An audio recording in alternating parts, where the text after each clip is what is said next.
This is how not only Kuhio was raised, but many ali'i of this time, including our last queen, Liliuokalani. She was also raised as a Hanai child. She was given away when she was just a baby to other ali'i to be raised with love. So was Kalakaua. His birth parents, he was given to someone else. Here's their royal family. These are the parents of Liliuokalani and Kalakaua and their other two siblings, and all four of these royal children were given in Hanai. It was a tradition. So Kuhio was raised by his Hanai parents, Kapi'olani and Kalakaua. Now our last queen, Liliuokalani, could you say her name, please? Liliuokalani. Liliuokalani. She is a sister to Kalakaua. So Kapi'olani is her sister-in-law. And they were all very close. So not only was she a queen to Kuhio, she was also his auntie. So he had loving family ties with her, as well as loving lahui, or national loyal ties to her. She was his beloved queen, and she was his beloved auntie.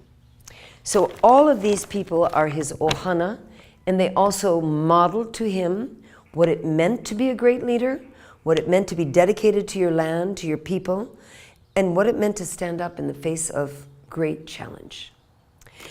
So let's get on with his life. One of the things that helped him to be strong was he trained himself. He loved sports.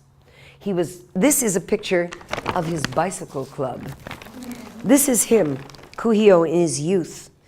And if you notice, when I show this picture to other third graders, they go, oh, they were very serious. Yes. And indeed, it does look like they're very serious about their work, right? And he also loved to, not so much paddle canoe, but row, where you use the 2 oars. He was part of rowing teams. And another thing he liked to do was be on the track team. He was a very fast runner. But one of his favorite sports was moko moko. Can you say it? Moko. Boxing. And he excelled at boxing, and he loved to do that. This makes him sports shape, but can we do them with creativity? Now, it's possible if we were studying drama and we were doing pantomime. Now, this is according to, remember what I said in the beginning? Not all knowledge is taught in one school. Okay. Some of the drama people that I've studied with, they try to be exact when they represent a sport. So they'll try to look as close to the can exactly as a biker, as a cyclist would, or as a boxer would. But I'm going to ask you to use your creativity and do it the way creative dancers might do it. I'd like you to twist your shapes or bend your shapes or do them in a level that really wouldn't be the level, using your imagination. So I'd like 4 creative shapes, and we're going to do each sport only once. And use your creativity to express that sport. Are you ready? All right, let's start in neutral. Stand in neutral. You may use any level you want, and any one of our dance elements, body, energy, or space, to make your shape. I'll give you 4. And don't tell me, and don't tell anybody. You know the 4 sports are boxing, bicycle riding, racing, and rowing. Okay? I'll tell you them, and then you won't have to strain your brain to remember. All right, let's have creative boxing. And 1, 2, 3. Yes, I see arms spread out. I see arms to the front. I see knees bent, and I see leaning backward. Cycling on the bicycle. 1, 2, 3, 4. And I see long, straight. I see curving good. And stand in neutral. Very excellent. All right, now, for rowing, I'm going to challenge you. Give me a twisted rowing shape. Go. 1, 2, 3, 4, and good. I don't know if you'd qualify for the team, but you qualify for creative dance. Good. And the last one we didn't get was running. All right, now it's very easy to imitate running in real life, but let's see. Maybe you can try a different level. Maybe you can try bending or twisting. Give me a creative running. And 1, 2, 3. Wonderful solutions. Wonderful solutions. I see balancing, I see low level, I see leaning to the back, I see stretched out, and neutral standing. 1, 2, 3, 4, and please sit down. Thank you. Excellent job. So this helped him to stay strong physically. Now, we have some time in the next month where we're going to really study the overthrow. What happened during the time of change when Hawaii no longer was governed by Hawaiians. I told you that Kalakaua was the last Hawaiian man ever to rule these islands as a king. When he died, his sister Liliuokalani became the queen, and she was the last Hawaiian person to rule the islands as a sovereign. During her time of rule, she was actually overthrown, a lot by the American government, supporting some of the sugarcane planters who lived here. Now, this is a very big topic, the overthrow. And I hope that next month, when we study it, we'll have enough time to really look at it in depth. Because I cannot explain it to you. We cannot talk about it and learn about it in a short time. Because it is a big moment in history. And it has had many consequences to our people. And people still think about it, struggle with it, and strive to understand it today. So I'm glad that we'll have an entire month to look at it next month. But what I can tell you today is that when the overthrow occurred, Kuhio was a young man. He was already working in government. Kalakaua and Kapiolani had given him and his 2 brothers every benefit of training they could. They had sent them to the best schools. They had sent them to other countries so they could understand other people and their ways, and that they would be able to work with other nations when they became the leader of their own nation. They already had jobs in government. Now, suddenly, their aunt, their queen, was no longer the queen. People they did not know or respect were now in charge of their country, changing the rules, making things different in ways they did not agree with. It saddened Kuhio's heart tremendously, as it did many Hawaiians in that period, and even to this day. It made him sad, it made him frustrated, it made him angry. It was a terrible blow to him. He suffered. So I would like you to show me that now, the feelings that Kuhio had when the overthrow occurred. Anger, fear of what it would be like, frustration, sadness that these things could happen to his people. It was a very powerful time. So your shapes should be very powerful to reflect these strong emotions that this man, Kuhio Kalanianaole Pi'ikoi, had at the time of the overthrow, when his queen and aunt, Liliuokalani, was no longer allowed to be the ruler. And when other people from other nations, American people, now were the rulers. So I need to see some very strong, powerful shapes. I'll need to see it in your bodies and in your feelings. And I'm going to ask my friend Honu the turtle to help me, because he has his own mana and his own power.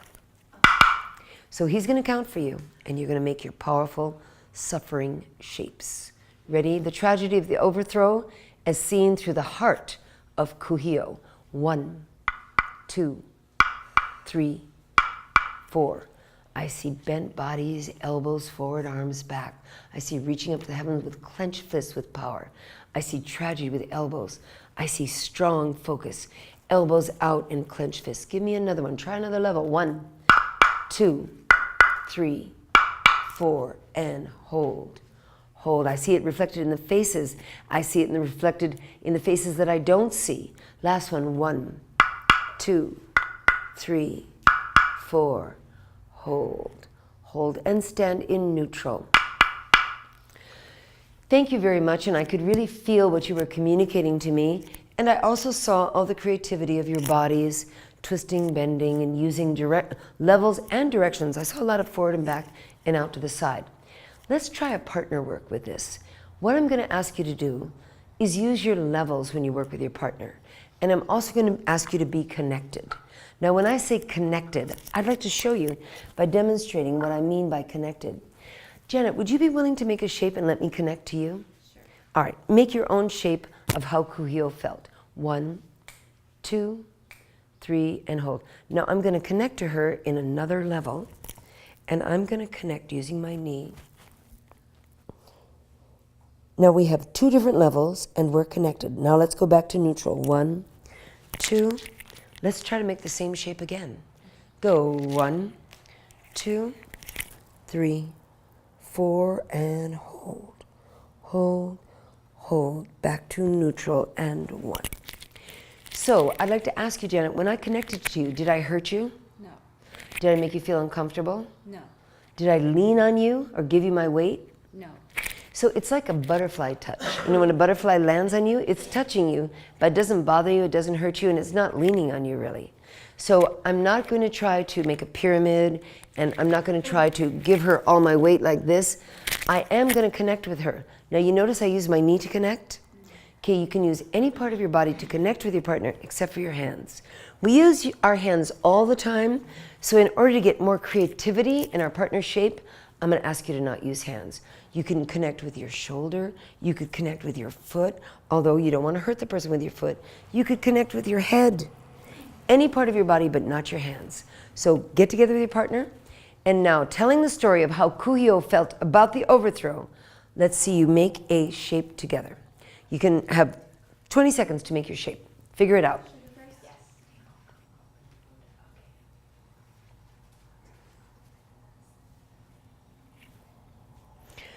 Okay, and back to neutral. Now what I'm going to ask you to do is be sure that you have 2 different levels. That's going to be part of the 2 things I'm going to ask you to do is connect and have different levels. I'm also asking you to tell the story and everyone to have creativity, but I'm going to specifically ask when you work as partners, 2 levels that are different. 2 levels that are different, and the connection. Try again.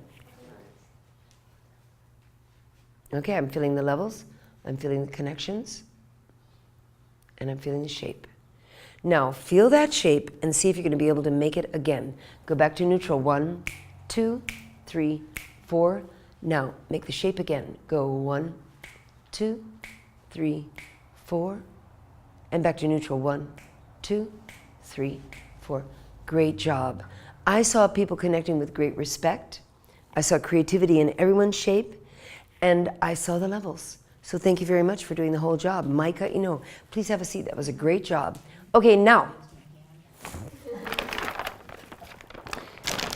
Kuhio suffered a great deal, and he felt so badly that his initial reaction, the first thing that he wanted to do was change what happened. He wanted to fight back, and he wanted to get his queen back on the throne. He wanted to punish the people and make them not be the leaders anymore. So he tried to make a plan to overthrow those people, the ones that had invaded his country and taken over his throne. But he was caught and sent to prison for an entire year. He was sentenced to 1 year, and he actually served 9 months, according to the book that I read. So he stayed in prison for 9 months because he wanted to bring his aunt back to the throne. He did not want the Americans to be in charge of his people, and he had to go to prison for that. While he was in prison, one of the worst things in prison is food. You don't get to eat what you like to eat.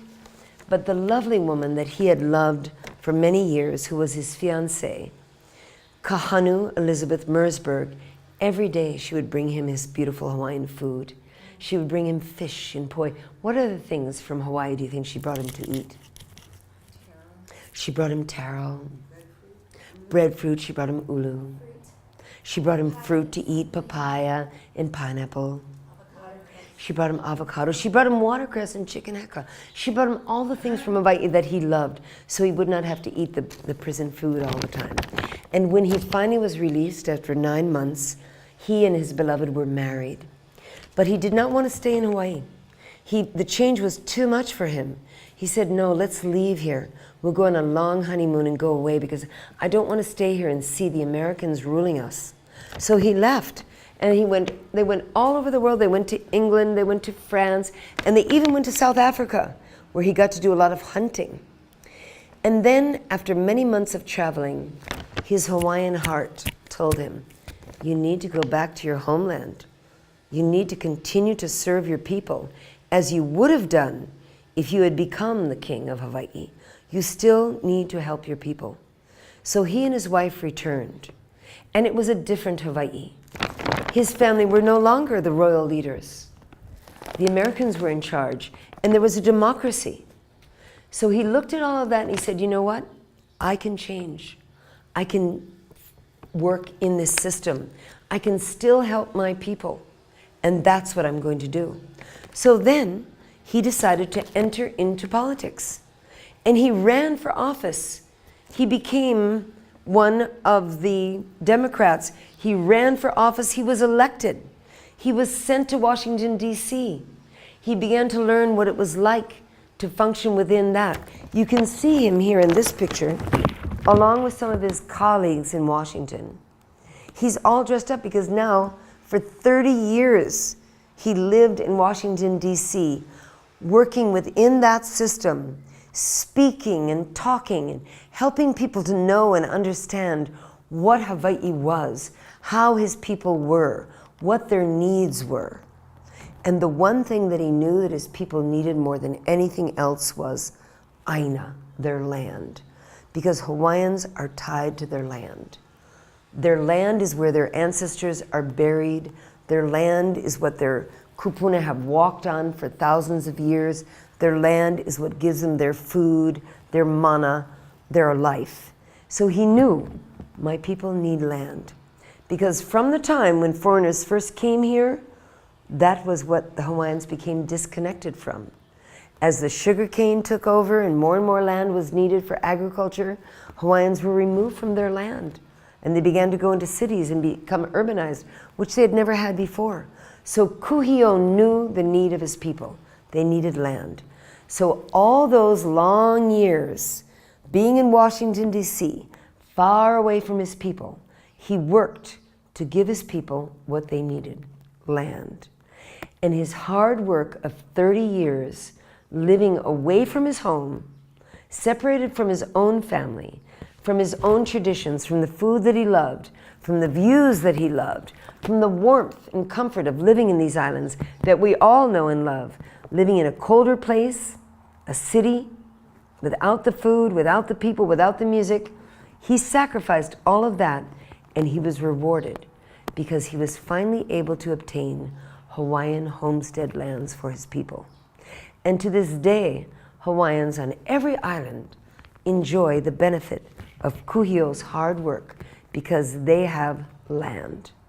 In Anahola, in Kekaha, and on all the other islands, there are homestead lands that Hawaiians can live on. And that's all thanks to the hard work of Kuhio. So his years of struggle and sacrifice paid off in something that his people loved and wanted so much, land. So let us make some shapes about that. Let's make shapes about his struggle, his sacrifice, and his reward, the connection back to the land. So, you already did a good job showing me the suffering of Kuhio and the struggle, but now let's explore the reward, the land, the coming together, the joy that he felt, that people feel now. When they are connected to land, they feel their comfort, they feel they have shelter, they feel safe, they feel that pili, that aloha aina that is so rewarding to them. So let's make individual shapes, partner shapes, and a group shape to celebrate what Kuhio was able to achieve. Okay? Let's do it by yourselves first. Everybody up. Now, think of the words that we thought of. The comfort, the peace, the safety, the security, the joy of connection, the feeling of being a Hawaiian and having a place. And let's make 2 creative shapes in different levels by yourself, showing that. Everybody ready? And 1, 2, 3, 4. Hold. Oh, I see my levels. I see a lot of straight. I see some bent. I see reaching down and reaching up. One more. 1, 2, 3, 4, and hold. Yeah, I see curving and bending to show it. And I see forward and back. And neutral. 1, 2, 3. Okay, Janet, would you be used to come? Why don't you work with Christina this time to make a partner shape, and Brenda, you work with Joy. All right, let's make a partner shape that showed this. And may we also use the same thing we did the last time. Can we use the different levels? The reward of Kuhio's hard work, homestead lands for the people. Everyone clear with the all right? You work with your partner for about 30 seconds to create your shape. I've got levels and I've got connections, and there's levels and connections, and I also have different energies. Strength, yes, so good. And back to neutral. 1, 2, 3, 4. These were amazing, and I'm so loving them that I feel I have to take some pictures of them. Yeah. So could I have it again, please? Could you do them again? Ready, go. And 1, 2, 3, 4, and hold, hold, hold, hold. And here we go. 2, 3, 4, and back to neutral. 2, 3, 4. Good. Now, let's make a shape, now a group shape to show this, okay? Can we do that? One big group shape. So like what we just did? Well, this is it. You have all 4 of you. I'm going to give you 45 seconds to decide what you want it to be. Now, may I just tell you that you can have this. You have levels. You also have directions. You don't all have to face the same way. You could make a circle shape. You could make a random shape where one was this way and one was... You could make a straight line. You have a lot of choices how you want to arrange yourself. So you can use anything that you want that you feel will best show this great achievement that Kuhio was able to have because of his sacrifice and what it meant to the Hawaiian people. Are you ready? Work together. You have 45 seconds. Beautiful job. I'm going to take a picture of this. Now try to remember what it was, because I'm going to ask you to recreate it. Okay, back to neutral. 1, 2, 3, 4. Now, I have to tell you that it was very enjoyable to watch you collaborate and how you brainstormed ideas of how to communicate the story and how to use your bodies to be able to do that. Now I'm going to see if you can, it does not have to be exactly the same, but as much as possible to make the same shape and try to do it without any talking. Just watch the other people and do what you think you're supposed to do. Okay, ready? And 1, 2, 3, 4. Hold, hold, hold, and hold. Back to neutral. 1, 2, 3, 4. Good. Now, can you talk together and think, what kind of a title could you give this shape? We've mentioned so many different words throughout the time. We've described words that show the emotions that were in Kuhio's heart.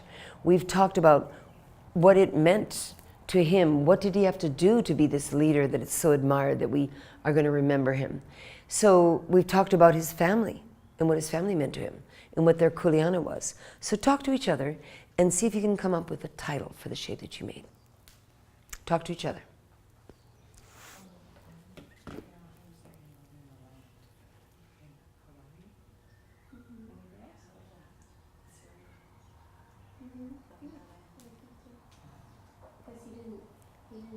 Wasn't born into that role. He just adapted into that role. Yeah, that was his focus, is to make sure everybody had a piece of the land. That's all he really wanted. Once you come with your title, see if you can find a way that you want to present the title together as a group. How can you share that title with me? I would like, just the beautiful way that you presented your shape, I'm going to ask you to present your title that way too. Verbally to say it. Mm-hmm.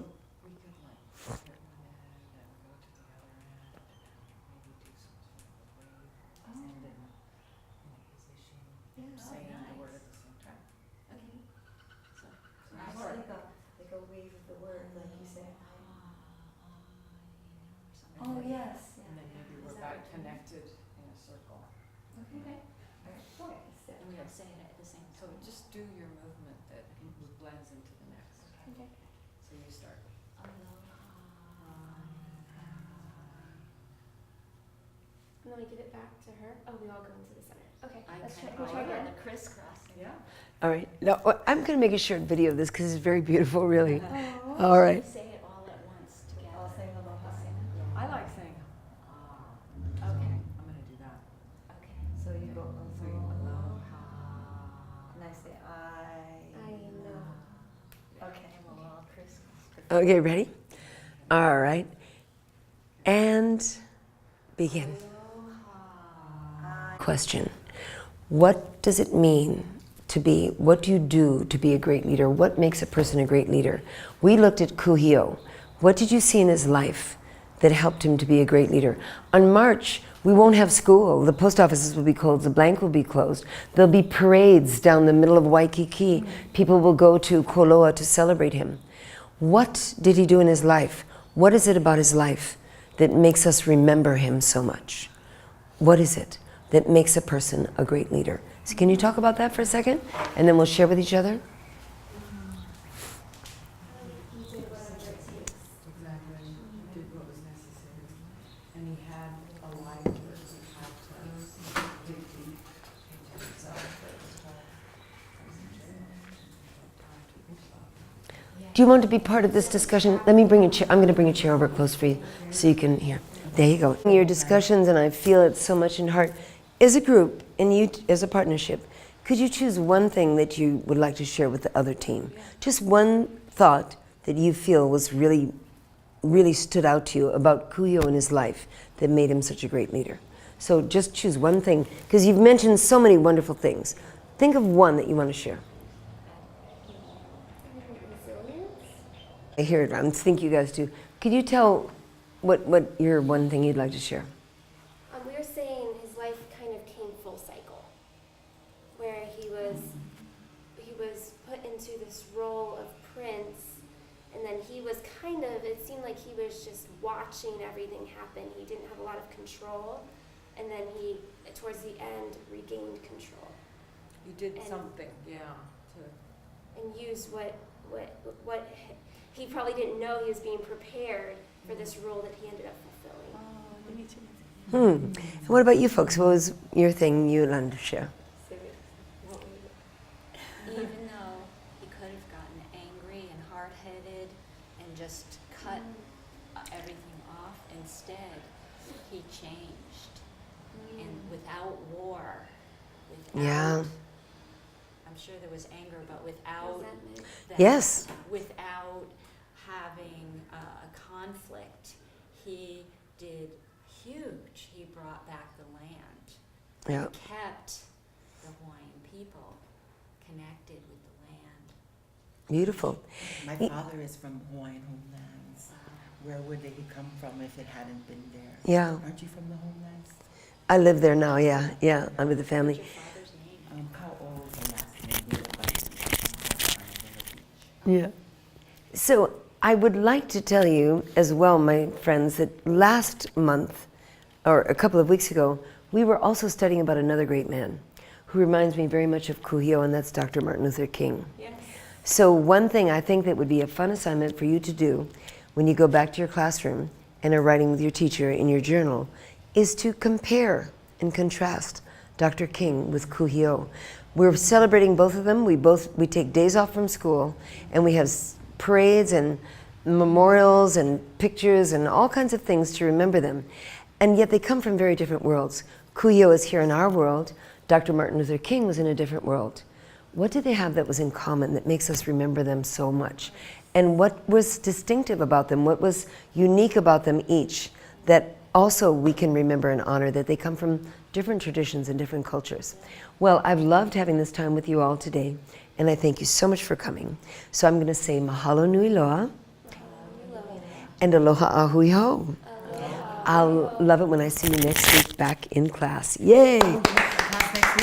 No, but this was like a demo class, and usually that's what I say at the end of the class. I thank everybody, they thank me, I say goodbye, and then we talk about when we will see each other again. So I'm just wrapping it up the way I normally would. So because my idea was I taught this class, pretty much everyone did such a beautiful job acting as though they were students, but keeping in mind the 4 things that we talked about: scaffolding, classroom management, reflection, and assessment.